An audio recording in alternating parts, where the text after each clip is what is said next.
السلام علیکم ورحمۃ اللہ وبرکاتہ نحمده ونصلی علی رسولہ الکریم اما بعد فاعوذ باللہ من الشیطان الرجیم بسم اللہ الرحمن الرحیم۔ اللہ سبحانہ وتعالیٰ کا ارشاد ہے، لوگو زمین میں جو حلال اور پاک چیزیں ہیں انہیں کھاؤ اور شیطان کے بتائے ہوئے راستوں پر نہ چلو، وہ تو تمہارا کھلا دشمن ہے۔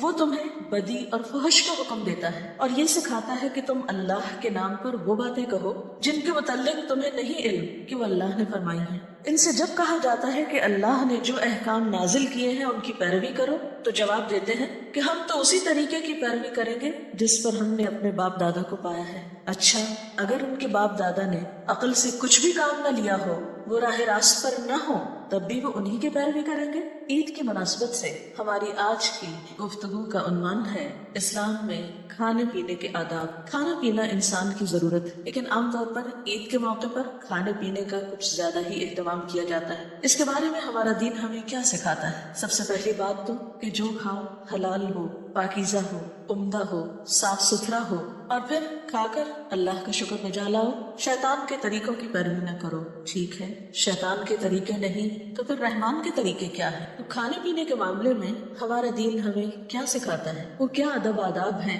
جو ہمیں ملحوظ خاطر رکھنے چاہیے تاکہ ہمارا کھانا پینا بھی عبادت بن جائے۔ آئیے دیکھتے ہیں نبی صلی اللہ علیہ وسلم نے ہمارے لیے کیا عملی مثال قائم کی ہے۔ سب سے پہلے تو یہ کہ جس رب نے ہمیں یہ سب کچھ دیا ہے، کھاتے وقت اس کو یاد رکھا جائے، اس کے نام سے کھانے کی ابتدا کی جائے۔ مثال کے طور پر حضرت ابن ابی سلمہ ہی بیان کرتے ہیں کہ میں رسول اللہ صلی اللہ علیہ وسلم کی پرورش میں تھا اور میرا ہاتھ پلیٹ میں گھومتا تھا، جیسے بچے عام طور پہ کھاتے، کبھی کہیں سے لگا لیا، کبھی کہیں سے اٹھا لیا، جو پسند آیا وہ نکال لیا۔ تو آپ صلی اللہ علیہ وسلم نے مجھ سے فرمایا کہ اے لڑکے، بسم اللہ پڑھ اور اپنے داہنے ہاتھ سے کھا اور اپنے سامنے سے کھا۔ آپ انہیں کھانے کا ادب سکھا رہے ہیں۔ والدین کا فرض ہے کہ وہ بچوں کو کھانے کے اسلامی طور طریقے سکھائیں، نبی صلی اللہ علیہ وسلم کی پیروی اور سنت میں کھانے کا ادب بتائیں، اور وہ کیا ہے؟ نمبر 1 بسم اللہ پڑھ کر، نمبر 2 دائیں ہاتھ کے ساتھ، اور نمبر 3 اپنے سامنے سے، دوسروں کے سامنے سے نہیں، برتن کے پیچھے سے نہیں۔ پھر اسی طرح حضرت عائشہ بیان کرتی ہے کہ رسول اللہ صلی اللہ علیہ وسلم نے فرمایا،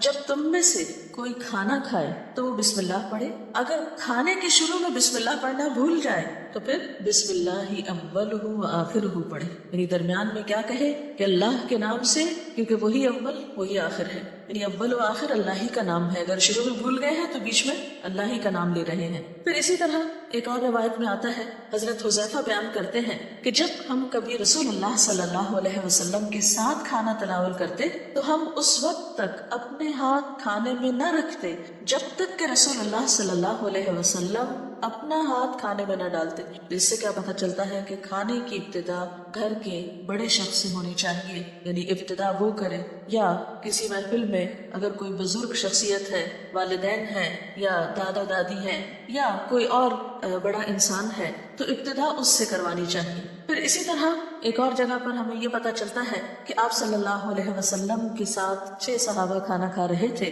کہ ایک دیہاتی آیا اور اس نے 2 لقموں میں سارا کھانا کھا لیا، یعنی سب دیکھتے رہ گئے اور اس نے جو کچھ تھا کھا پی کے ختم کر دیا۔ آپ صلی اللہ علیہ وسلم نے فرمایا، خبردار، اگر یہ بسم اللہ پڑھتا تو یہ کھانا سب کے لیے کافی ہو جاتا۔ تو اس سے یہ پتہ چلتا ہے کہ بسم اللہ پڑھنے سے کھانے میں برکت ہوتی ہے۔ پھر اسی طرح کھانا کھانے کے بعد جب دسترخوان لپیٹ دیا جاتا تو حضرت ابو امامہ بیان کرتے ہیں کہ آپ صلی اللہ علیہ وسلم دعا پڑھتے، الحمدللہ حمدا کثیرا طیبا مبارکا فیہ غیر مکفی ولا مستغنی عنہ ربنا۔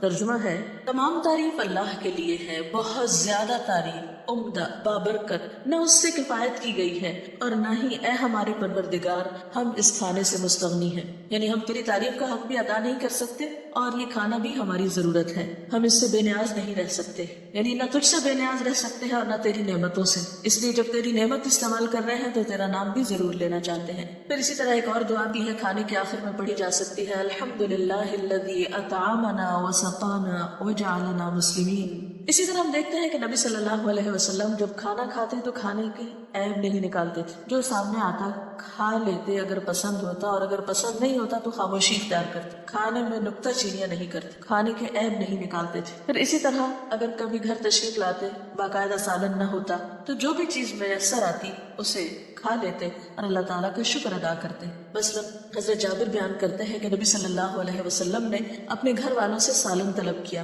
یعنی کھانے کے لیے۔ انہوں نے جواب دیا کہ ہمارے پاس تو صرف سرکہ ہے، ونیگر جس کو کہتے ہیں۔ آپ نے اسی کو منگوایا اور اس کے ساتھ کھانا کھانے لگے۔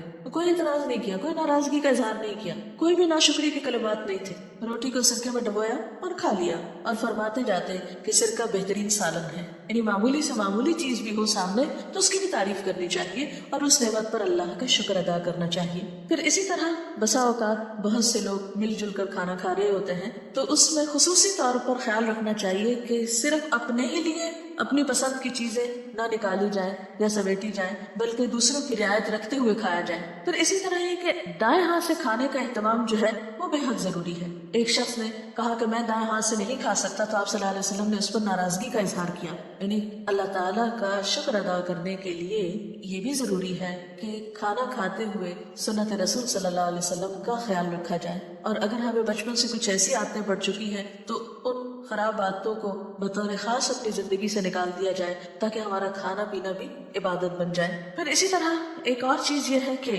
آپ صلی اللہ علیہ وسلم کھانے کے وقت اپنے سامنے سے کھانے کی تلقین کرتے ہیں، اور آپ نے یہ فرمایا کہ برکت کھانے کی پلیٹ کے درمیان میں اترتی ہے، لہٰذا کناروں سے کھاؤ، درمیان سے نہ کھاؤ۔ یعنی جب بہت سے لوگ اکٹھے کھا رہے ہو تو اپنے اپنے سامنے سے کھائیں، بیچ سے نہ کھائیں، اس سے بے برکتی ہو جاتی ہے۔ پھر اسی طرح ٹیک لگا کے کھانا نہیں کھانا چاہیے۔ آپ صلی اللہ علیہ وسلم کا طریقہ یہ ہوتا تھا کہ کھانا کھانے کے وقت جب آپ بیٹھتے تھے تو ایک پاؤں اٹھا کر اور ایک بچھا کر بیٹھتے تھے، تکیہ لگا کر نہیں بیٹھتے تھے۔ پھر اسی طرح حضرت انس بیان کرتے ہیں کہ میں نے رسول اللہ صلی اللہ علیہ وسلم کو دو زانوں بیٹھے ہوئے دیکھا، آپ کھجوریں تناول فرما رہے تھے، یعنی دو زانوں بیٹھ کر بھی کھا سکتے ہیں۔ پھر اسی طرح کھانا کھانے کے بعد اپنے ہاتھوں کو صاف کرنے کے لیے انگلیاں وغیرہ چاٹ لینی چاہیے، اور اب تو یہ کہا جاتا ہے کہ ہاتھوں سے ایسی ریز نکلتی ہیں جو انسان کے نظام میں تیزی پیدا کرتی ہے یا اس میں مددگار ہوتی ہے، لیکن نبی صلی اللہ علیہ وسلم نے یہ سنت 1400 سال پہلے ہمیں سکھائی ہے، کیونکہ وہ کھانا جو انگلیوں کے ساتھ لگا رہ جاتا ہے اس کو بھی ضائع کرنا پسندیدہ نہیں ہے۔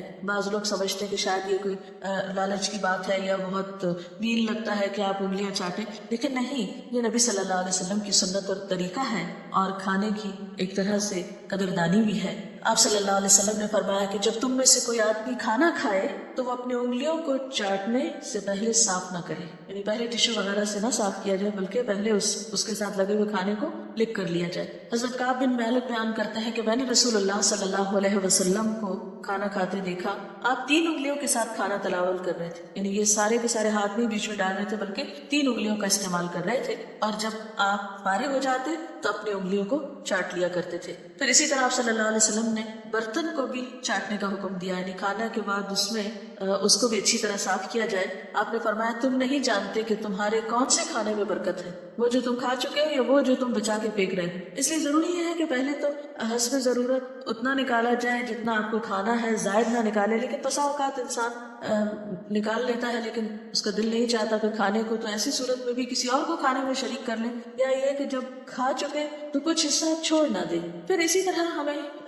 یہ بھی سکھایا گیا ہے کہ کھانا کھانے کے بعد اور کھانا کھانے سے پہلے ہاتھ بھی دھوئے جائیں، یعنی ابتدا میں بھی اور آخر میں بھی۔ پھر اسی طرح اکیلے کھانا کھانے کی بنسبت مل کر کھانا زیادہ پسندیدہ ہے اور اس میں برکت بتائی گئی۔ پھر اسی طرح کھانے کے علاوہ پینے کا بھی خاص ادب بتایا گیا کہ پانی پیتے وقت پانی کے گلاس میں سانس نہ لیا جائے بلکہ 3 سانس میں پانی پیا جائے، دائیں ہاتھ سے پیا جائے، بسم اللہ پڑھ کر پیا جائے، بیٹھ کر پیا جائے، 3 سانس کے ساتھ، یعنی 3 دفعہ روک کر پانی پیا جائے، اکٹھے ہی نہیں سب کچھ پی لینا چاہیے۔ حضرت عبداللہ بن عباس بیان کرتے ہیں کہ رسول اللہ صلی اللہ علیہ وسلم نے فرمایا ایک ہی بار یعنی ایک سانس میں اونٹ کی طرح نہ پیو بلکہ 2-3 سانس میں پیو، یعنی اگر 3 نہیں تو 2 کی بھی اجازت ہے، مگر ایک سانس کی اجازت نہیں ہے کہ ایک ہی دفعہ میں انسان گلاس خالی کر دے یا کپ خالی کر دے۔ اور صرف پانی نہیں، کوئی بھی جو پینے کی چیز ہے اس میں اسی سنت کو مد نظر رکھنا چاہیے۔ اور آپ نے یہ بھی بتایا کہ جب پانی پی چکو تو پھر الحمدللہ بھی کہو۔ پھر اسی طرح ہم دیکھتے ہیں کہ آپ صلی اللہ علیہ وسلم نے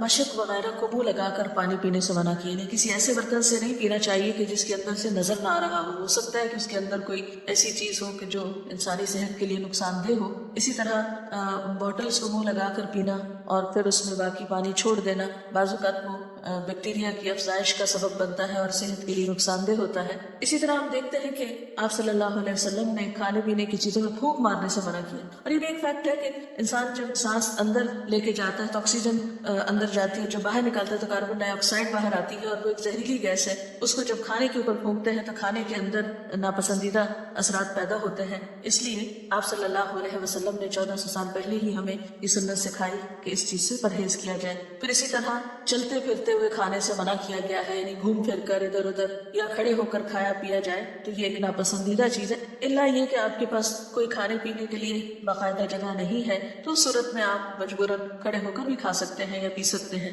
پھر اسی طرح یہ ہے کہ کھلانے والا یا پلانے والا پہلے دوسروں کو سرو کرے اور سب سے آخر میں خود اپنے لیے اہتمام کرے. تو یہ چند ایک سنتیں تھیں جو نبی صلی اللہ علیہ وسلم نے ہمیں کھانے پینے کے بارے میں بتائی ہیں. امید ہے کہ عید کے موقع پر جب آپ طرح طرح کے کھانوں سے لطف اندوز ہو رہے ہوں گے تو ایسے موقع پر اللہ تعالیٰ کی شکر گزاری کے طور پر ان سنتوں کو بھی مد نظر رکھیں گے. اللہ تعالیٰ ہمیں بہترین عمل کی توفیق دے. اب اس سلسلے میں اگر آپ کے ذہن میں کوئی سوال ہے تو آپ کر سکتے ہیں. عید کے موقع پہ ہم اتنا زیادہ گوشت کا انٹیک کر لیتے ہیں کہ بالآخر ہم بیمار ہو جاتے ہیں، کیونکہ ہم جہاں کہیں بھی جاتے ہیں تو ہماری خاطر توازہ اس لیے کی جاتی ہے. تو اس اسراف سے ہم کس طرح خود کو بچا سکتے ہیں؟ جی آپ کی بات درست ہے کہ بہت سے لوگ عید کے موقع پر اس بات کا خیال نہیں رکھتے کہ وہ کتنا کھائیں، عموماً ضرورت سے زائد کھا لیتے ہیں. یا پھر اس کا سبب یہ بھی ہوتا ہے کہ آپ جہاں بھی جاتے ہیں آپ کو کھانے کی دعوت دی جاتی ہے یا کھانا وافر مقدار میں موجود ہوتا ہے تو کھانے پر اصرار بھی کیا جاتا ہے اور انسان پھر دوسروں کا لحاظ کرتے ہوئے زیادہ ضرورت کھاتا رہتا ہے. اس سلسلے میں یاد رکھیے کہ اللہ سبحانہ و تعالیٰ قرآن پاک میں فرماتے ہیں کلوا واشربوا ولا تسرفوا،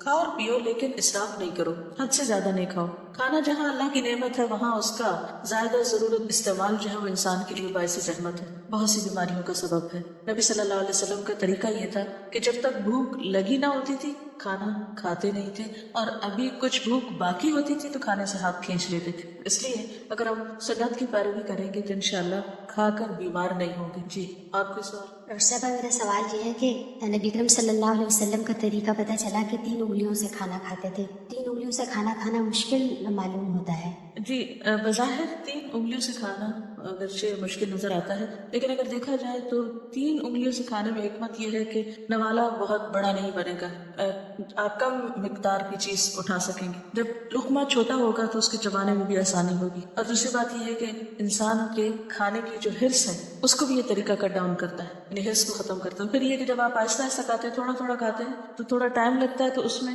سیٹسفیکشن زیادہ بہتر ہوتی ہے. مثلا آپ اگر بہت بھوک لگی ہے اور زیادہ سے زیادہ آپ کھانا شروع کر دیتے ہیں، بڑے بڑے نوالے لے کے کھانا شروع کر دیتے ہیں تو اس میں بعض اوقات انٹیک زیادہ ہو جاتا ہے اور وہ بھی بیماریوں کا سبب بنتا ہے. بہرحال سنت کی پیروی ہر حال میں انسان کے لیے فائدہ مند ہے.